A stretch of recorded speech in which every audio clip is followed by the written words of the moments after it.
Welcome everybody back to boostinmotion, guys. And today I was told to make this video. As the title states, upgrades for your 2.0T Q50 Q60. Hit that intro. Welcome everybody back to boostinmotion, guys. Good morning, good afternoon, and good night. Thank you.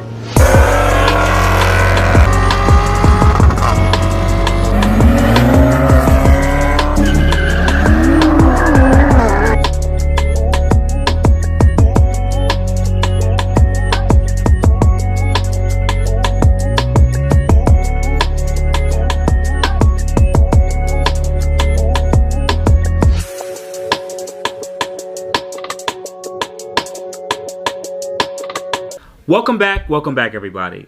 So I had a small group of y'all who have the 2.0T for your Q50 and Q60. And a lot of you guys asked me, Boost, if you're gonna get this car, which modifications would you really recommend? And I'm gonna tell you guys with all honesty, and I know people are gonna write in the comments this, so I'm gonna say that's the second part, but the first part is, y'all guys don't got much options. I'm sorry.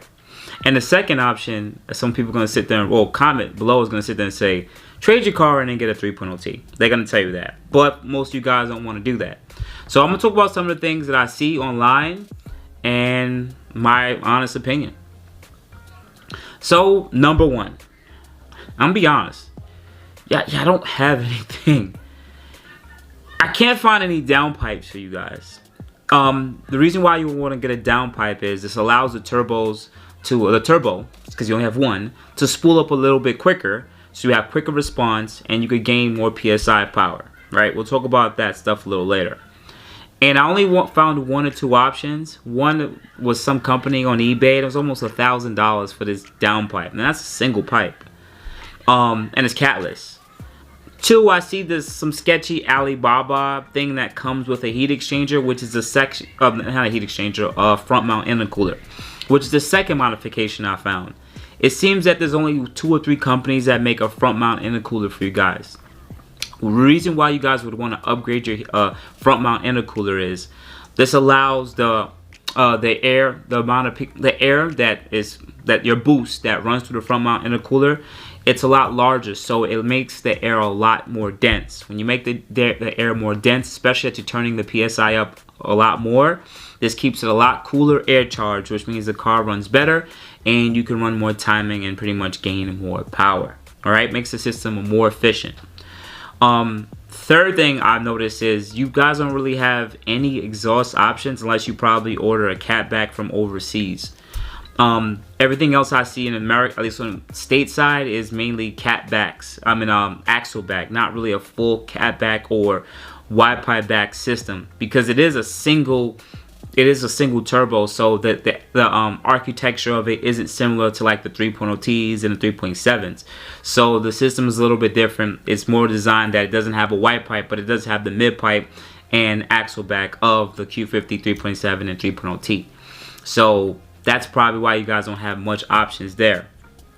So knowing that you got a front mount intercooler, you have an expensive downpipe, you have a sketchy CATBACK exhaust system, right? You did spend a lot of money here, but you should gain power.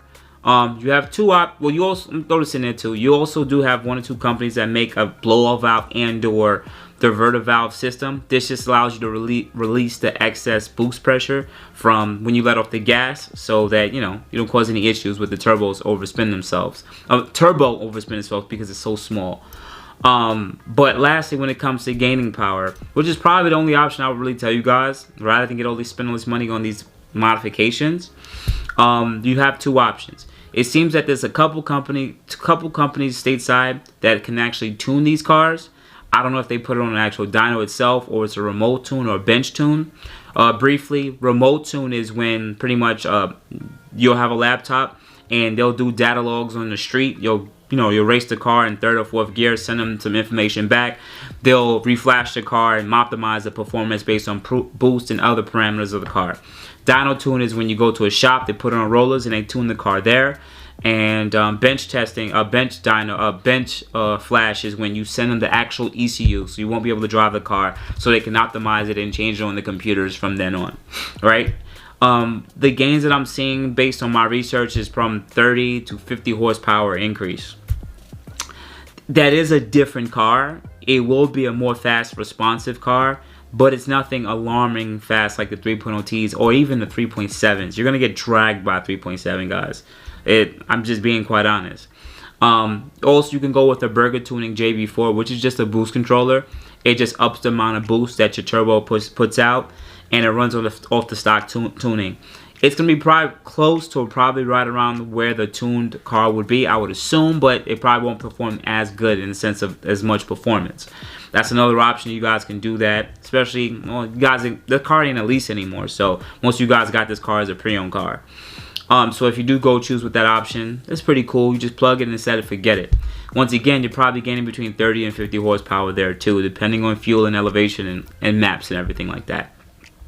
So knowing that you guys are going to invest so much money in a front mount intercooler, blow-up valve, diverter valve system, expensive downpipe, some kind of CATBACK exhaust that is sold on the market, you're going to dump at least $5,000 or up to $5,000 in making this car only gain about, I would honestly be straight with you guys, probably 60 wheel horsepower. Do you guys really want to spend that money on that? I don't even see any turbo upgrades for these cars, so we don't really know how potent the 2-liter turbo is until someone takes their time out, takes out the 2-liter turbo, which is really cheap to get off of eBay. Maybe send it over to Pure or RT Tuning or any of these companies that can upgrade the turbine wheels and slap it back in there and then throw some modifications on it and see what it can really do on E85 and other bolt-on modifications. So until someone does that, we don't really know the performance of glass ceiling for this specific engine. So yeah, guys, that's pretty much it. I'm sorry I gave kind of the dying or fleeting moment of like, there's not much to do. You know, people can comment below and say, guys, just get rid of it. Yo, do you guys want to lose to end full bolt-on 3.7 V6s? I mean, damn. And I'm talking about the VQ guys, you know? So outside of that, guys, you have a good morning, good afternoon, good night. Thank you so much. Sorry for just being honest, man. There's not much options for that car. And that's probably why Infiniti also got rid of it, because it ain't our motor.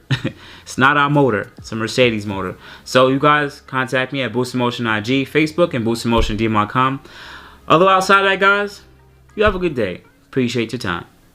Thank you, everybody, for watching. Do appreciate you guys. Love you guys very much. You can also check out the 2 links I posted for some of my other videos. Also, on top of that, if you want to purchase some Boost in Motion merch, definitely check the link that I posted also. And finally, if you've been watching all my videos and you enjoy them, please hit the link to subscribe to my YouTube channel. Thank you.